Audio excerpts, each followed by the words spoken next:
Hasta aquí voy a llegar con ese particular. Inmediatamente vemos a Dios, el Eterno, teniendo la determinación de hacer al hombre, a ese hombre que había creado, a esa mujer que había creado a su imagen y semejanza, ahora los va a hacer a su imagen y semejanza. Los que saben y estudian un poquito los idiomas, nos hablan un poquito de la diferencia entre la palabra hacer y crear. La palabra crear es aquella que se origina cuando de la nada haces que surja algo. Esa es una creación. O produces un producto de algo que no, y sacas de ese producto algo diferente a su naturaleza. Podríamos decir que el hombre entonces, a pesar de que es polvo, no parece polvo, no parece naturaleza de tierra, aunque vengamos de la tierra según las sagradas escrituras. Pero luego encontramos la expresión hagamos al hombre a nuestra imagen y semejanza. Aquí está Dios queriendo darle un valor agregado a ese hombre que ya existe, a ese hombre y a esa mujer que Él creó originalmente. Ahora lo va a hacer a su imagen y semejanza. Y en esa imagen y semejanza hay dos expresiones muy interesantes: imagen y semejanza, que también son dos cosas dos conceptos muy diferentes. Imagen tiene que ver con la figura exterior, con la capacidad de proyectarse. La semejanza es la capacidad operativa, creadora, ejecutora y de poder que Dios ha puesto en ese hombre y en esa mujer. Porque permítame decirle y subrayar algo que he enseñado desde el siglo pasado: que Dios no creó al hombre o a la mujer inferiores, a los dos los creó a su imagen y semejanza. Primero los creó y luego los hizo a su imagen y semejanza, a uno y a otro. Les dio capacidad de señorear, de sojuzgar los cielos, la tierra y aún las cosas o elementos debajo de la tierra. Es decir, que al hombre y a la mujer los puso para que dominasen las cuestiones espirituales, etéreas y eternas. Les dio la capacidad de dominar y transformar los elementos naturales y también manejar, ¿por qué no?, las cuestiones supranaturales del inframundo, ¿por qué no decirlo? Así de ese tamaño es el Dios que nos creó o nos hizo a su imagen y semejanza. Cuando Dios determina elevar a ese hombre y dándole imagen, los que conocen un poquito de estos términos saben que hoy existe una profesión denominada diseño de imagen. Eso lo usan los políticos, esa la utilizan los comerciantes, los grandes hombres de negocios, para darle una proyección a su proyecto, a su empresa o a su persona, y destacar algunas características de él o de los productos o de sí mismo o del proyecto que le está presentando a la sociedad. Entonces emplean personas que estudian eso, diseño de imagen. Interesante, ¿no? Y entonces tomamos personas que de repente no tienen un trasfondo y no son conocidos socialmente, y estos diseñadores de imagen los hacen que sean conocidos y les pueden transformar hasta por el corte de pelo, por el corte de cejas y por otras cuestiones. Pueden llevarlos a tener otra apariencia, inclusive dependiendo a qué público quiera llegársele, si es con jóvenes, si es con adultos, si es con niños. Hay quienes cantan a los niños y aunque son personas ya maduras, les dan una imagen como infantil Y entonces esa imagen es la que proyectan en esos escenarios infantiles y por eso llegan mucho a ese público. Pues cuando Dios creó al hombre y luego lo hace a su imagen, digo porque fíjate qué interesante para los que les gusta mucho el análisis, y espero que encuentre público así, gente que les gusta analizar y no dar por sentada simplemente las cosas, porque fíjate que surge de repente, es como si surgiera de repente el concepto hombre. Es algo que no existía anteriormente. Desde Génesis capítulo 1, verso 1, no encuentras la expresión esta. Pero encuentras algo muy interesante en Génesis 1:1. En el principio creó Dios los cielos y la tierra. Y hay otro concepto más adelante donde dice que Dios creó en el principio los cielos y la tierra y los ejércitos de ellos. En ese principio. Más después encontramos otra cuestión, un evento como que empieza Dios a reorganizar todas las cuestiones. Algunos teólogos y grandes maestros enseñan que esto se le conoce como la recreación o reconstrucción de lo que viene de un caos, porque no puede haber caos sin haber habido orden o cosmos, como se le conoce. Primero fue el cosmos y luego viene el caos. Y luego Dios de nuevo pone cosmos u orden. Y empieza Dios a poner día y noche. Y empieza a ponerle objetivo y propósito a cada cosa. Y entre esas cuestiones que está organizando, dice, hagamos al hombre a nuestra imagen. ¿El hombre? ¿De dónde? ¿Quién es ese? ¿De dónde surge ese personaje? ¿Ya existía el hombre? Ahí se los dejo para los pensadores y los que quieran luego preguntarme por inbox todo lo que yo pienso acerca de eso, porque esto es toda una documentación y una enseñanza muy profunda que he enseñado a los que yo enseño por mucho tiempo. No podría dárselos en un ratito, pero la cuestión es que el hombre ahora lo van a hacer a la imagen y le van a dar señorío. Y le van a dar capacidad operativa. Cuando el hombre tiene esa capacidad operativa, ese poderío, ese señorío, para que no sea un sirviente, para que no sea una víctima de las circunstancias ni de la naturaleza, sino que sea alguien que sojuzga, es decir, alguien que gobierna, que domina, que predomina, que se enseñorea de las cosas. Porque cuando Dios crea al hombre, lo pone en la tierra, más dicho, cuando lo hace a su imagen y semejanza, y ya lo pone para que domine, para que señoree, lo pone como su representante aquí en la tierra, como alguien que va a gobernar en nombre de Dios. Lamentablemente, ya sabemos, el ser humano, hombre y mujer, aquí no hay dos géneros, es un solo género, el género humano. Le fallamos a aquel que nos confió su creación, aquel que nos confió su planeta, aquel que nos creó todo lo que vemos en la tierra. Le fallamos porque, sintiéndonos poderosos, de repente llegó por ahí la oportunidad de independizarnos de él, de poner nuestro propio negocio, por así decirlo, y de vivir lejos de él. Hay otra historia que voy a poner en paralelo aquí, la historia de una nación o de un pueblo llamado Israel. Es conocido para bien o para mal, pero es conocido ese pueblo hasta la fecha.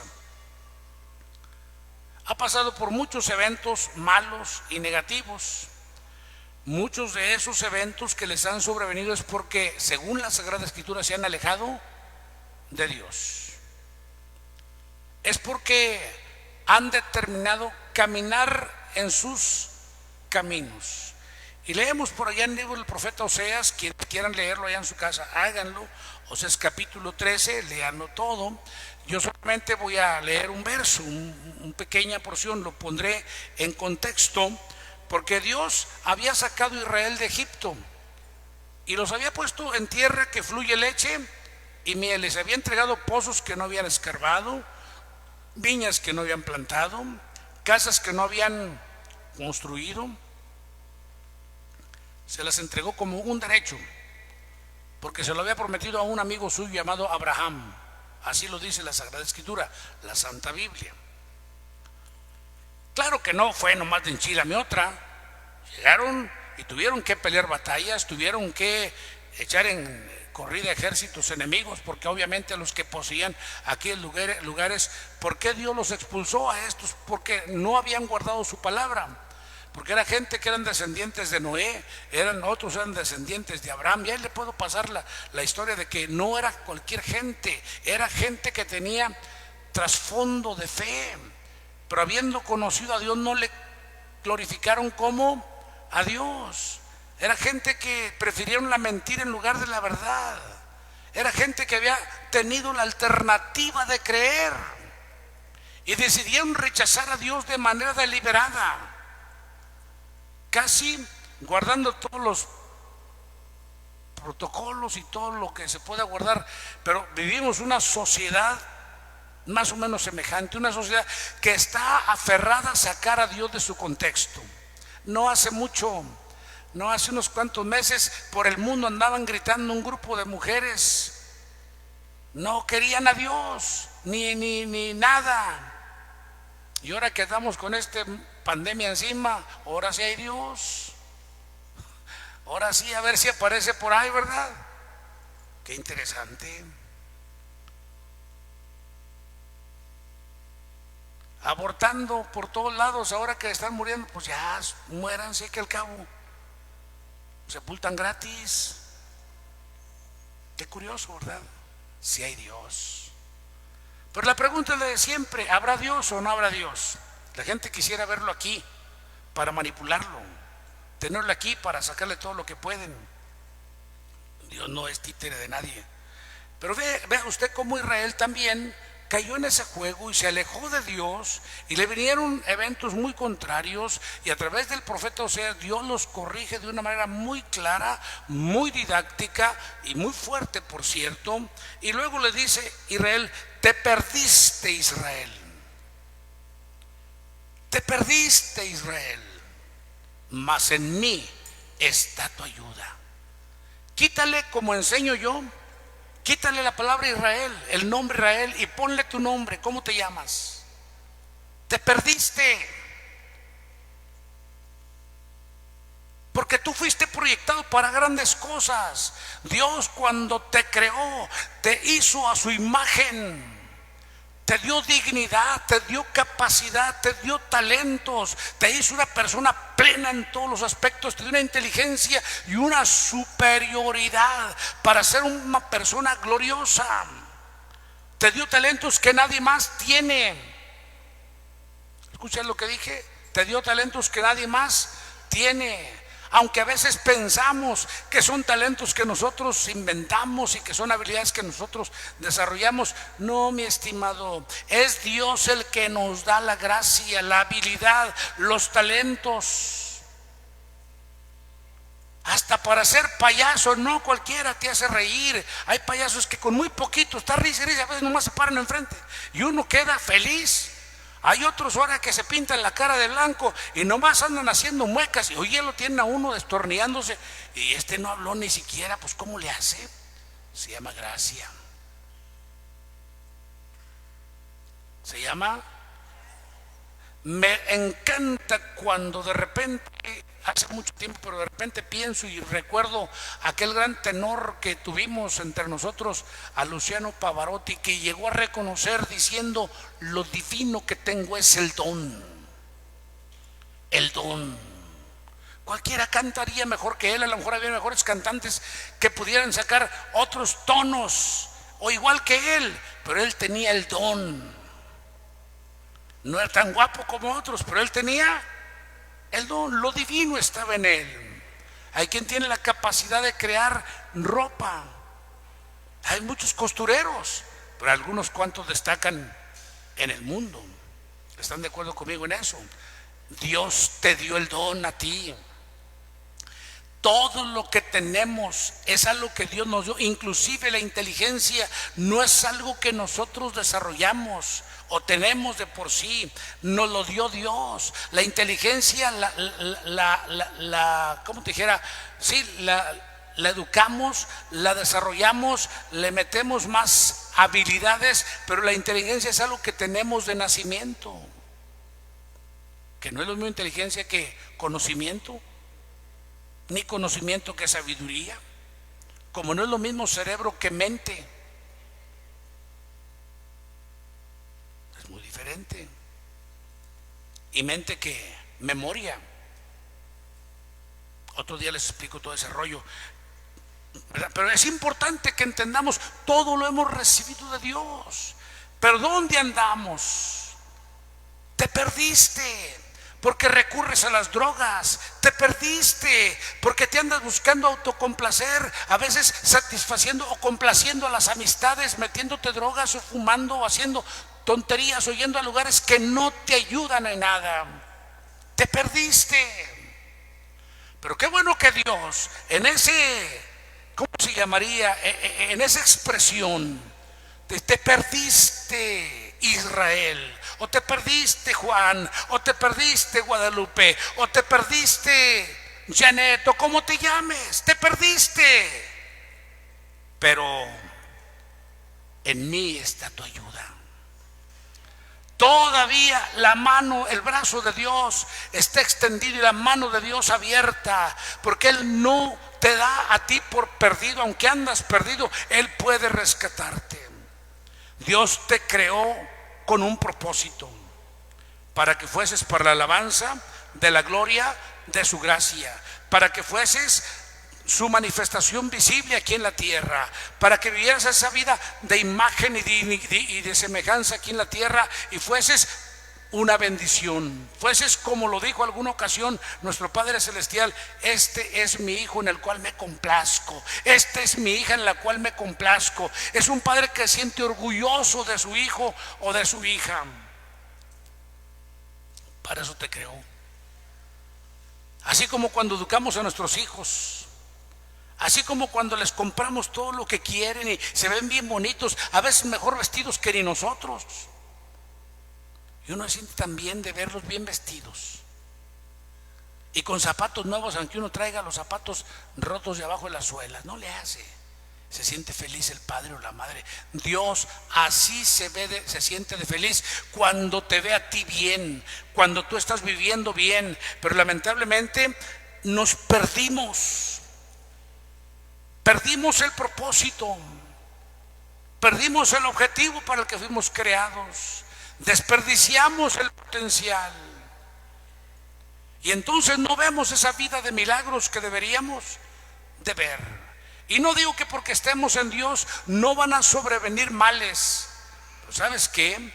Cuando sobrevienen males y tú estás en el Señor, Él te da esa paz, y esa relación te brinda la paz y la confianza de saber que no estás solo. Les puse el ejemplo de Israel. Concluyo con un último ejemplo: el hijo pródigo. Un padre tenía 2 hijos. El menor de ellos le dijo: padre, dame la parte de los bienes que me corresponde. Y qué papá tan lindo. Yo pienso así, como que era muy lindo, ¿no? Porque le dio todo lo que le pertenecía. Y yo pienso muy diferente. Yo digo: los hijos no, ¿por qué les voy a dejar herencia? Y menos en vida, pues uno heredará cuando ya se muere. Espérense que se muera. Oye, por si ya te están velando antes de que te mueras, o ya están ahí esperando a ver a qué horas te mueres. Oye, o no, este muchacho le dice: dame la parte de los bienes que me corresponden. Y el muchacho recibe la parte de los bienes que le corresponde y se va a vivir perdidamente, se aleja de su padre, se va a una provincia apartada, como para no estar bajo la sombra, para que no estar bajo la vigilancia para no ser supervisado. ¿Tú crees que su papá le iba a hacer algún mal? Su papá iba a hacer que a él le fuese bien. Seguramente lo iba a hacer que destacara, que esos bienes que le había entregado fuesen tierras, fuesen ganados o fuese dinero, no sé qué le habrá entregado, pero le entregó los bienes.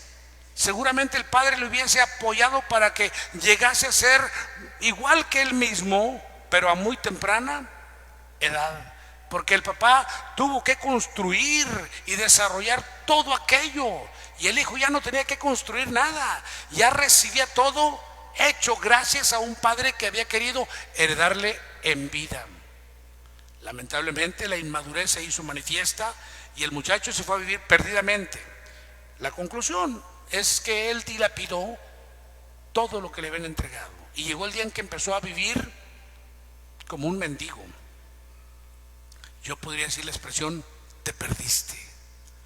De vuelta, se desperdició una vida tan valiosa, un joven tan capaz. ¿Cuántos jóvenes, tú, mi amigo, que me estás escuchando y viendo ahorita, tú eres una persona con un propósito y tú conoces personas que se han desperdiciado? No seas tú uno de ellos. Y si acaso estás en esa condición, acuérdate que Dios dice: te perdiste, pero en mí está tu ayuda. Dios quiere y puede ayudarte, porque Dios te ama con amor eterno, porque Dios nos ama con amor eterno, y Él no quiere que sigamos perdidos. Sí nos perdimos porque dejamos la comunión con Dios. Sí nos perdimos porque dejamos de leer las Sagradas Escrituras. Sí nos perdimos porque no hicimos caso al consejo de los viejos, que a lo mejor tenían temor de Dios y podían darnos un buen consejo para vivir en bendición. Sí nos perdimos, pero Dios dice: en mí está tu ayuda. ¿Qué tienes que hacer? Volveos a mí, dice el Señor, y yo me volveré a vosotros. Clama a mí y yo te responderé, dice el Señor. O sea, no dice: mándame pedir algo ahí con uno que sea muy santo, con alguno que tenga algún nicho por ahí, dile a él y que él venga y me platique a mí. No, él te ve a ti pecador y te dice: tú dime a mí. No le das asco, no te menosprecia, no te mira con peyorativismo ni con ninguna otra actitud. Él te ve con los ojos de amor, porque tú para Él eres más valioso de lo que te imaginas. Así que yo en esta hora quiero que cierres tus ojos y vamos a orar a nuestro Padre Celestial. Padre, en el nombre de Jesús, en esta hora bendigo a cada uno de mis hermanos y hermanas y a sus hijos que están viendo esta predicación ahí con ellos, y oro que la presencia tuya esté en ellos, y que esos hijos que se han perdido, habiendo tenido padres que le enseñaron el Evangelio, habiendo tenido abuelos que le enseñaron el Evangelio, se vuelvan a ti, manantial de aguas vivas, y seguramente tú les restaurarás al propósito eterno con el cual les creaste. Les bendigo pues en el nombre poderoso de Jesucristo.